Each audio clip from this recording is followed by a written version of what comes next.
said they've achieved their revenue target. Mm-hmm. And people have questioned that, really, you know, from non-oil things, you know. He's actually, but then... Non-oil sector. Non-oil sector, thank you. But then some are questioning this administration and questioning that statement. Dino is one of them. He said the president committed a monumental, before I go to that, let me say, he said the president committed a monumental error that without even getting into the office, he removed subsidy without planning, without sedatives, like you give people when you want to, like when I removed my teeth, they had to give me a sedative. It had to die. I didn't know they were taking it out. You know, that's why Nigeria is where it is today. Nigerians are happy and there's hunger in the land. That's what Dino said. And of course, he talked about the borrowing. Are you still borrowing? Okay, well, I'm here today, right now, with documents from the Debt Management Office. And Nigerians who are watching me, they can go to dmo.gov.ng and they can verify by themselves. You can actually do that. I see that laptop is enabled with the internet. When President Jonathan handed over to General Buhari on May 29, 2015, this is how much Nigeria was owing: $63 billion. $63 billion. I don't know if your camera can capture it. It's right there. $63 billion. Now, go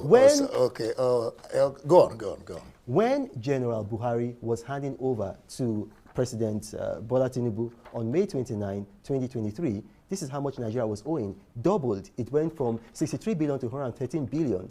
As I'm talking to you today right now, and people at home can fact check me, they can go on the internet and then go on Google and say, how much is Nigeria's total debt? Our total debt is now 149 trillion naira, which when you put it in dollar terms is $97 billion. So our debt under President Tinubu has actually reduced. It's a function of ignorance to come here. No, you're talking about debt. We're talking about the fact that it's borrowing. For example, the government wants to borrow $1.75 billion in loans expected to be approved by the World Bank before the end of this year.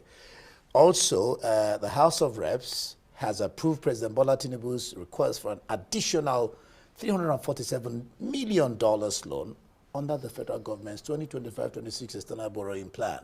The Senate also is approving President Tinubu's $21 billion external borrowing plan. Why are we borrowing if you've met your revenue target? Let me explain that. Now, if you give me time and don't interject, I'll explain that. What the Senate approved is a medium-term expenditure framework. A medium-term expenditure framework is like a line of credit from a bank. So, for example, maybe your bank gives you a line of credit for about $1 million. You don't necessarily take $1 million. You can draw $50,000. You can draw $100,000. So, in 2013, President Jonathan had an MTEF where the total borrowing plan was $25 billion. I was a spokesman in that administration. President Jonathan did not borrow up to 25% of that. In 2020, General Buhari had an MTEF of $28.2 billion. He didn't borrow up to 40% of that. The MTEF is not a figure for the federal government. It's a conglomeration of all of the states, the 36 states, and the federal government, their borrowing plan. And it is not money that they will borrow. It's money that they can borrow. Now, to put it in plain terms, Nigeria is borrowing, but Nigeria is also paying back loans. And we are paying at a great cost.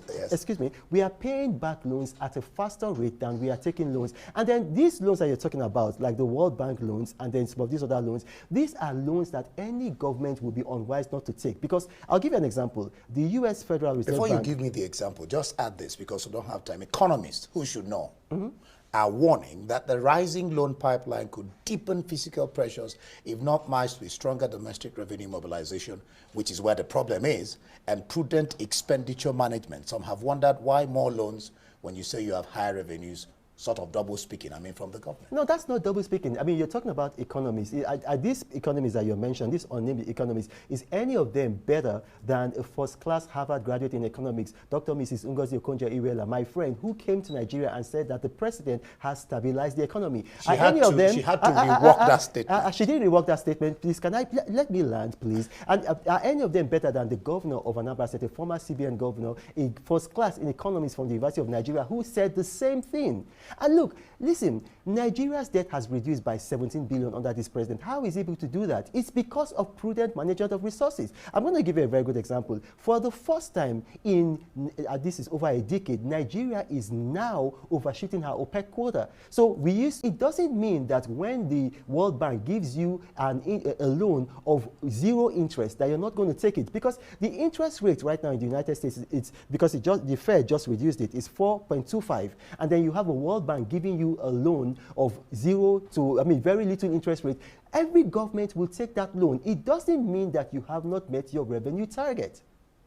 Okay, we'll leave it there, because that's where the crux of the matter is.